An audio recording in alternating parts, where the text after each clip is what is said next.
வணக்கம். திசைகளின் 10 மணி செய்திகள். இஸ்ரேல் பிடியிலிருந்து 23 மலேசியர்களும் விடுவிப்பு. இஸ்ரேல் ராணுவத்தின் பிடியில் சிக்கிய குளோபல் சமிட் ஃபிளாட்டிலா மனிதநேய குழுவில் இடம்பெற்றிருந்த 23 மலேசியர்களும் விடுவிக்கப்பட்டுள்ளதாக பிரதமர் டத்தோஸ்ரீ அன்வர் இப்ராஹிம் தெரிவித்தார்.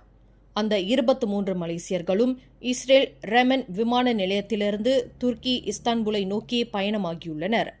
துருக்கியினால் ஏற்பாடு செய்யப்பட்ட சிறப்பு விமானத்தின் மூலம் அவர்கள் இஸ்தான்புலுக்கு கொண்டு வரப்படுவர் என்று பிரதமர் குறிப்பிட்டார்.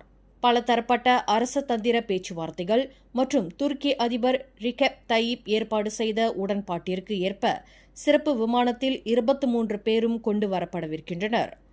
இஸ்ரேல் ரெமன் விமான நிலையத்தில் உடல்நல பரிசோதனை மற்றும் இதர சோதனைகளை முடித்துக்கொண்டு அவர்கள் துருக்கி வந்தடைவர்.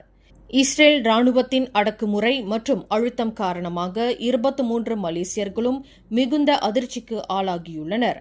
அவர்கள் இஸ்தான்புல் வந்தடைந்ததும் முழு மருத்துவ சிகிச்சைக்கு உட்படுத்தப்படுவர் என்று டத்தோஸ்ரீ அன்வார் குறிப்பிட்டார். மலேசிய பிரஜை பன்னீர்செல்வத்திற்கு அக்டோபர் 8ஆம் தேதி தூக்கு. சிங்கப்பூரில் போதைப்பொருள் கடத்தியதற்காக தூக்கு தண்டனை விதிக்க தீர்ப்பளிக்கப்பட்டுள்ள ஒரு மலேசிய பிரஜையான பன்னீர்செல்வம் பரந்தாமனுக்கு வரும் அக்டோபர் 8ஆம் தேதி தூக்கு தண்டனை நிறைவேற்றப்படுகிறது. தனக்கு எதிரான தண்டனையை ரத்து செய்ய கோரி பன்னீர்செல்வம் செய்து கொண்ட ஆக கடைசி மேல்முறையீட்டு மனுவை சிங்கப்பூர் அப்பீல் நீதிமன்றம் தள்ளுபடி செய்தது. இதனைத் தொடர்ந்து வரும் அக்டோபர் 8ஆம் தேதி புதன்கிழமை சிங்கப்பூர் சாங்கி சிறைச்சாலையில் வைகறை நேரத்தில் பன்னீர்செல்வத்திற்கு தூக்கு தண்டனை விதிப்பதற்கு தேதி நேரம் குறிக்கப்பட்டுள்ளது. ஈப்போவில் பிறந்து வளர்ந்தவரான 38 வயது பன்னீர்செல்வத்திற்கு தூக்கு தண்டனை நிறைவேற்றப்படுவது குறித்து அவரின் குடும்பத்திற்கு சிங்கப்பூர் சாங்கி சிறைச்சாலை இன்று சனிக்கிழமை காலையில் தெரியப்படுத்தியிருப்பதாக மனித உரிமை வழக்கறிஞர் என் சுரேந்திரன் தெரிவித்தார். சிங்கப்பூரில் கடந்த 9 நாட்களில் தூக்கு தண்டனை விதிக்கப்படும் 2வது நபராக பன்னீர்செல்வம் விளங்குகிறார். கடந்த செப்டம்பர் 25ஆம் தேதி வியாழக்கிழமை ஜொஹூர் உளுத்திராமைச் சேர்ந்த 39 வயது கே தட்சிணாமூர்த்திக்கு தூக்கு தண்டனை நிறைவேற்றப்பட்டது. தூக்கு தண்டனை நிறைவேற்றத்திற்கு காத்திருக்கும் பன்னீர்செல்வம் கடந்த 2014ஆம் ஆண்டு சிங்கப்பூருக்குள் 51.84 கிராம் போதைப்பொருளை கடத்தியதற்காக அந்நாட்டு போலீசாரால் கைது செய்யப்பட்டார். எழுத்தாளரும் கவிஞருமான பன்னீர்செல்வம் தனது மரண தண்டனை நிறைவேற்ற தேதியை தெரியாமலேயே கடந்த வாரம் டெத் ரோ லிட்ரேச்சர் எனும் மரண வரிசை இலக்கியம் எனும் ஒரு நூலை சிறைச்சாலையில் வெளியிட்டார். குளோபல் சமிட் ஃபிளாட்டிலா மனிதநேய குழுவில் இடம்பெற்ற 23 மலேசியர்கள் பாதுகாப்பாக மீட்கப்பட்டது. அவர்கள் தாயகம் திரும்பும் அளவிற்கு ஏற்பாடு செய்யப்பட்டு வருவது மடானி அரசாங்கத்தின் ராஜதந்திர உறவின் மகிமையை நிரூபிக்கிறது என்று உள்துறை அமைச்சர் டத்தோஸ்ரீ சைஃபுடின் நசுட்டியான் இஸ்மாயில் தெரிவித்துள்ளார். அந்த 23 மலேசியர்களும் தாயகம் திரும்புவதற்கான ஏற்பாடுகளை செய்யும் அளவிற்கு பிரதமர் டத்தோஸ்ரீ அன்வர் இப்ராஹிம் முழு வீச்சாக போராடியதாக சைஃபுடின் குறிப்பிட்டார். மனிதநேயம், நீதி, மக்களின் சுயமரியாதை ஆகிய கொள்கைகளை அடிப்படையாக கொண்ட மடானி அரசாங்கத்தின் அரசதந்திர வலிமையை இந்த வெற்றி காட்டுவதாக அவர் தெரிவித்தார். மலேசிய தொழிலாளர்களுக்கு பணியிடத்திற்கு அப்பாற்பட்ட நிலையில் 24 மணி நேரமும் பாதுகாப்பு சலுகை வழங்குவதற்கு சமூக பாதுகாப்பு நிறுவனமான சக்சோவின் கீழ் நடப்பு சட்டம் திருத்தப்படவிருக்கிறது என்று மனிதவள அமைச்சர் ஸ்டீவன் சிம் தெரிவித்தார். சக்சோ சட்டத்தில் திருத்தம் கொண்டுவரும் வகையில் வரும் நாடாளுமன்ற கூட்டத்தொடரில் உத்தேச சட்டத்திருத்த மசோதா தாக்கல் செய்யப்படவிருப்பதாக அவர் குறிப்பிட்டார். இந்த சட்டத்திருத்தம் மிக முக்கியமானதாகும். பணி நேரத்திற்கு அப்பாற்பட்ட நிலையிலும் மலேசிய தொழிலாளருக்கு பாதுகாப்பு வழங்குவதை இந்த சட்டம் உறுதி செய்கிறது என்று ஸ்டீவன் சிம் தெரிவித்தார். சபா சட்டமன்றம் கலைக்கப்படுவது தொடர்பான ஆருடம் தற்போது வலுவடைந்து வருகிறது. சட்டமன்றம் எப்போது கலைக்கப்படும் என்று பலதரப்பட்ட ஆருடங்கள் கூறப்பட்டு வருகின்றன. வரும் அக்டோபர் 6ஆம் தேதி திங்கட்கிழமை சபா சட்டமன்றம் கலைக்கப்படக்கூடும் என்று ஆருடம் கூறப்பட்டாலும் அதற்கு அப்பாற்பட்ட தேதிகளும் கூறப்பட்டு வருகின்றன. சபா மாநிலத்தில் மூத்த அரசியல்வாதி கூறுகையில் அக்டோபர் 6ஆம் தேதி சட்டமன்றம் கலைக்கப்படும் என்று எதிர்பார்க்கப்படுவதாக கோடிக்காட்டியுள்ளார். எனினும் சபா முதலமைச்சர் டத்தோஸ்ரீ ஹஜிஜி நோர் அலுவலகத்தின் ஊடகவியல் தொடர்பு பேச்சாளர் ஒருவர் கூறுகையில் பொருத்தமான நேரத்தில் அது குறித்து முதலமைச்சர் அறிவிப்பார் என்றார்.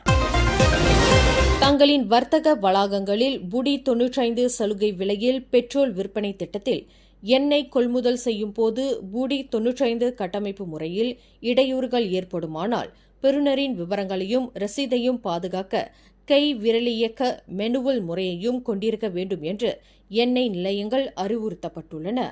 எதிர்காலத்தில் இதுபோன்ற இடையூறுகள் ஏற்படும் பட்சத்தில் பயணீட்டாளர்கள் எவ்வித சிரமத்தையோ அல்லது அசௌகரியத்தையோ எதிர்நோக்காமல் இருப்பதற்கு மாற்று வழிமுறையையும் எண்ணெய் நிலையங்கள் கொண்டிருக்க வேண்டும் என்று உள்நாட்டு வாணிபம் வாழ்க்கை செலவின துணை அமைச்சர் டாக்டர் ஃபூசியா சாலே கேட்டுக் கொண்டுள்ளார்.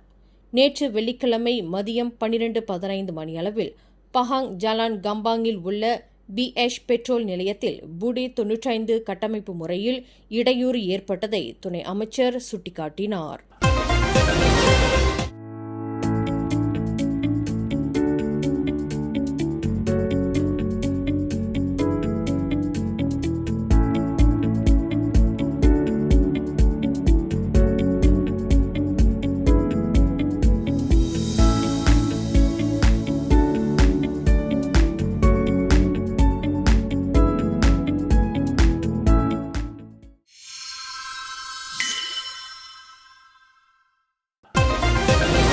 நீரோட்டம் நிறைந்த மொதுகுவில் கால் இடறி விழுந்த சிறுவன் பரிதாபமாக மாண்டார்.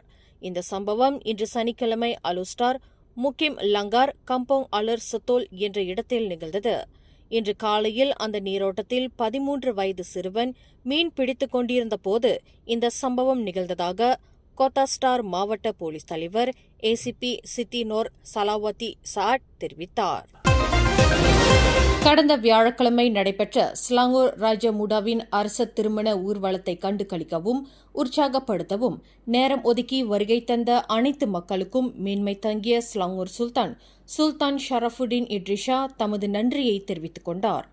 அக்டோபர் 2ஆம் தேதி கில்லான் இஸ்தானா அலம்ஷாவில் உள்ள அரச பள்ளிவாசலில் நடைபெற்ற அரச திருமண விழாவில் ராஜமுட ஸ்லாங்கூர் தங்கு அமீர்ஷா டத்தின் படுக்க ஸ்ரீ அப்சா ஃபடினி அப்துல் அசீஸை கரம் பிடித்தார்.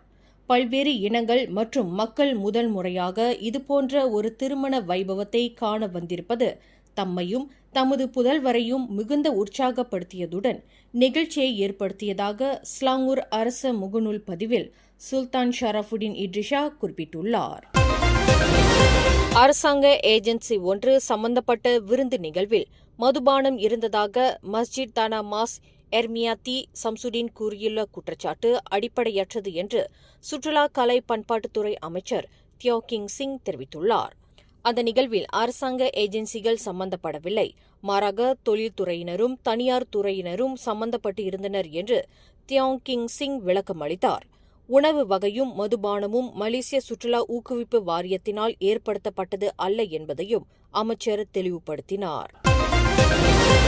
மெது ஓட்டத்தில் ஈடுபட்டிருந்த போலீஸ் அதிகாரி ஒருவர் மயங்கி விழுந்து மரணமுற்றார்.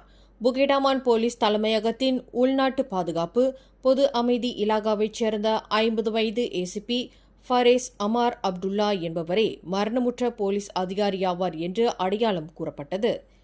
ACP ஃபரேஸ் அமார் அதிகாரி மரணமுற்றதை புத்ராஜயா மருத்துவமனை உறுதிப்படுத்தியது. அவ்விலாகாவின் உளவு பிரிவின் உதவி இயக்குநர் என்ற முறையில் தமக்கு வழங்கப்பட்ட பொறுப்புகளை அவர் திறம்படவும் அர்ப்பணிப்பு உணர்வுடனும் செயலாற்றி வந்துள்ளார் என்று அவ்விலாகாவின் இயக்குநர் டத்தோஸ்ரீ அஸ்மி அபு காசிம் புகழஞ்சலி செலுத்தினார். போலீஸ்காரர்கள் தங்களை துரத்திக் கொண்டு வருவதை உணர்ந்து 4-wheel டிரைவ் வாகனத்தை வேகமாக செலுத்திய கேபிள் கம்பிகளை திருடிய கும்பல் ஒன்று விபத்துக்குள்ளானது. இந்த சம்பவம் இன்று காலை 5:30 மணியளவில் சிரம்பான் ஜலன் மந்தேன் சிரம்பான் சாலையில் நிகழ்ந்தது. அந்த கும்பலை போலீசாரின் ரோந்து car Jalan Tun doctor Ismail சாலையிலிருந்து மந்தின் வரை விரட்டிச் சென்றதாக சிரம்பான் மாவட்ட போலீஸ் தலைவர் ACP ஹட்டா செடின் தெரிவித்தார். இந்த விபத்தில் ஒரு புரோடுவா அக்ஸியா கார், ஹீனோ ரக லோரி மற்றும் 4-wheel டிரைவ் வாகனம் சம்பந்தப்பட்டிருந்ததாக அவர் குறிப்பிட்டார். இதில் 4-wheel டிரைவ் வாகனத்தின் ஓட்டுநர் தப்பிச் சென்ற வேளையில் காயமுற்ற நிலையில் பின் இருக்கையில் அமர்ந்திருந்த இருவர் கைது செய்யப்பட்டதாக அவர் குறிப்பிட்டார். பினாங்கு சுங்கைடுவா ஜலன் பெர்மாத்தாங் திகாவில் இன்று காலையில் நிகழ்ந்த விபத்தில் கார் தீப்பற்றிக் கொண்ட சம்பவத்தில் கருகி மாண்ட 2 ஆடவர்களின் உடல்கள் இன்னும் அடையாளம் காணப்படவில்லை என்று பினாங்கு மாநில போலீஸ் தலைவர் டத்தோ அசிசி இஸ்மாயில் தெரிவித்தார். அந்த 2 ஆடவர்களின் கருகிய உடல்களும் கப்பலபதாஸ் மருத்துவமனையின் சவக்கிடங்கில் பரிசோதனைக்காக வைக்கப்பட்டுள்ளதாக அவர் குறிப்பிட்டார். இந்த விபத்து தொடர்பில் முழு விசாரணை அறிக்கைக்காக தாம் காத்திருப்பதாக அவர் குறிப்பிட்டார். மோட்டார் சைக்கிளுடன் மோதியதாக நம்பப்படும் கார் சாலையை விட்டு விலகி தடம் புரண்டதில் ஒருவர் காருக்குள்ளேயும் மற்றொருவர் காருக்கு வெளியும் இறந்து கிடந்தனர். மேலும் செய்திகளை தெரிந்து கொள்ள கீழே இருக்கும் பெல் பட்டனை அழுத்துங்கள். உங்கள் மகிழ்ச்சியை வெளிப்படுத்த லைக் மற்றும் ஷேர் செய்யுங்கள். தொடர்ந்து திசைகளோடு இணைந்திருக்க சப்ஸ்கிரைப் செய்யுங்கள்.